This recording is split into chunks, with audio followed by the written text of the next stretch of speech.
Bismillahirrahmanirrahim. Bonjour à toutes et à tous. Soyez les bienvenus dans ce nouveau cours intitulé Gestion des ressources hydriques. Alors, dans une précédente vidéo, nous avons eu l'occasion de présenter les grandes lignes de cette unité d'enseignement.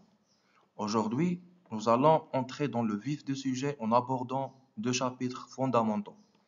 Le premier chapitre traite des problèmes de l'eau à l'échelle mondiale. Nous explorons les causes de la pénurie d'eau, les déséquilibres dans la répartition des ressources hydriques et les défis majeurs auxquels fait face notre planète. Le deuxième chapitre sera consacré à une étude plus spécifique, celle de la problématique de l'eau en Algérie.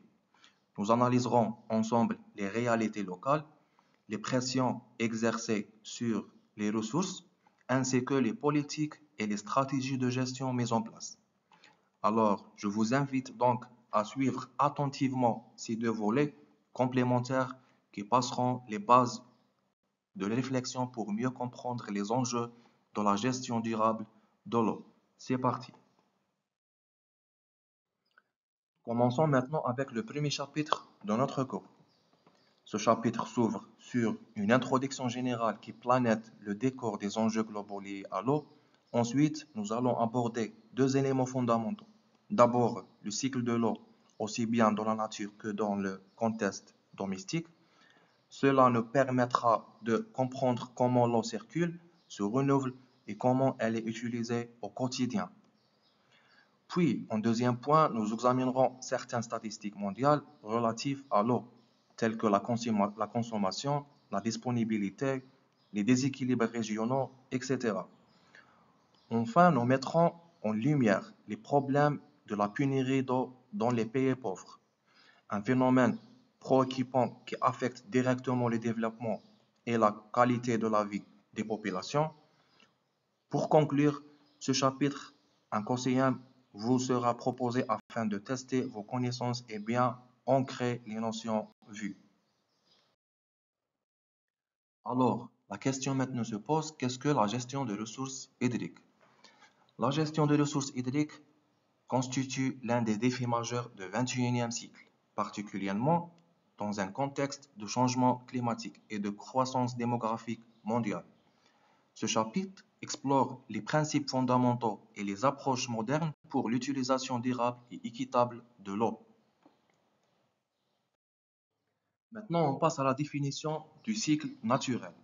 Donc, cycle naturel est la circulation continue de l'eau par l'évaporation, condensation, précipitation, ruissellement et infiltration alimentée par l'énergie solaire.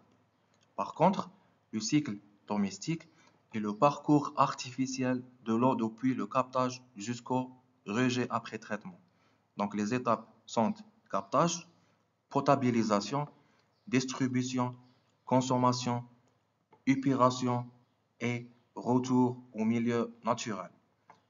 Ces deux cycles interagissaient et leur gestion équilibrée est essentielle pour préserver les ressources hydriques.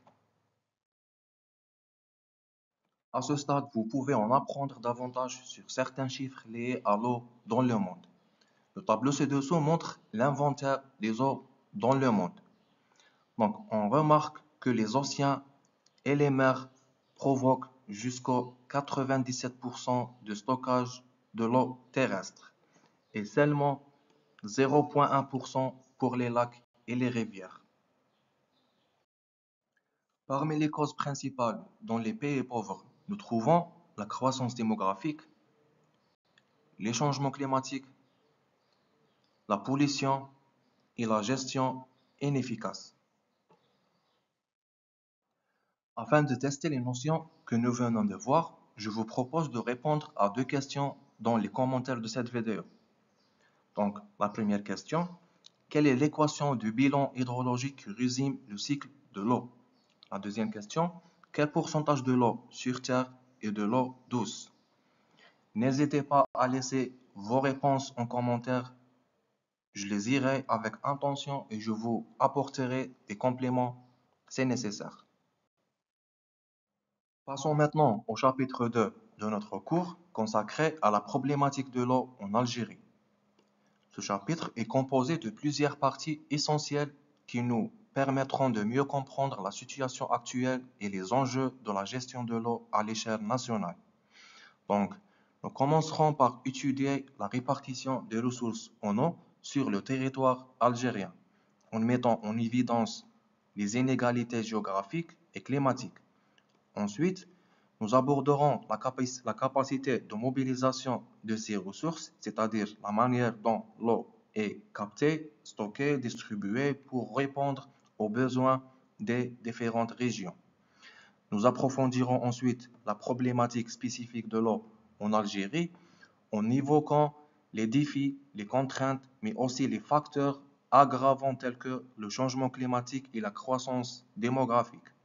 Enfin, nous présenterons la stratégie de développement adoptée par l'Algérie pour faire face à ces enjeux. Donc, projets structurants, politique de la gestion durable et initiatives futures. Comme pour le chapitre précédent, un conseiller final vous sera proposé pour réviser et tester votre compréhension. Pour bien comprendre la situation de l'eau en Algérie, il est essentiel de commencer par analyser la répartition des ressources hydriques à l'échelle nationale. Il faut d'abord souligner que près de 84% du territoire algérien est classé comme aride ou semi-aride. Cela signifie que la majeure partie du pays reçoit très peu de précipitations et souffre d'un climat sec. Plusieurs contraintes naturelles aggravant cette situation. Donc, parmi ces contraintes naturelles, on cite des précipitations très irrégulières, aussi bien dans le temps que dans l'espace.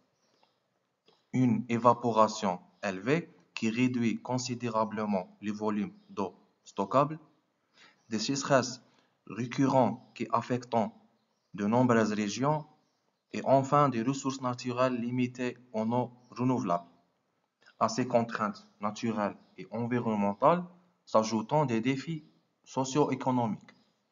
Parmi ces défis socio-économiques majeurs, on cite une population en constante augmentation, ce qui entraîne une pression croissante sur les ressources disponibles, une urbanisation rapide, notamment dans les grandes villes, qui accentue la demande en eau potable et en assainissement.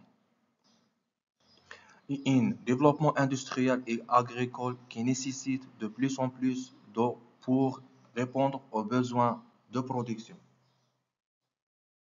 Ces différents facteurs combinent, rendant la gestion de ressources en eau particulièrement complexe et stratégique pour l'avenir du pays. Les capacités totales de mobilisation atteignent jusqu'aux 12 milliards de mètres cubes par an, répartis comme suit. Au nord, 6,8 milliards de mètres cubes par an et 5,2 milliards de mètres cubes par an aux régions sahariennes. Les principaux moyens de mobilisation sont les barrages, les eaux souterraines, dessalement d'eau de mer et recyclage des eaux usées. Donc, les problèmes majeurs de l'eau en Algérie sont les changements climatiques, croissance démographique, manque d'infrastructures et les risques d'inondation. Parmi les stratégies de développement, on a la réalisation des barrages, transfert d'eau interrégions, réhabilitation des systèmes d'eau, dessalement des eaux de mer et enfin réalisation des stations d'épuration des eaux usées.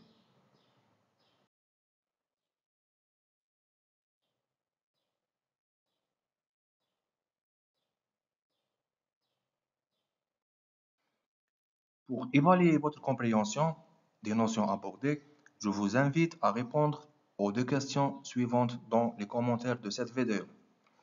Quelle est la répartition approximative de l'utilisation des prélèvements d'eau dans le monde? Et la deuxième question, comment appelle-t-on le phénomène lorsqu'une nappe captive produit naturellement un jaillissement d'eau? Merci de votre attention. À très bientôt pour une nouvelle vidéo.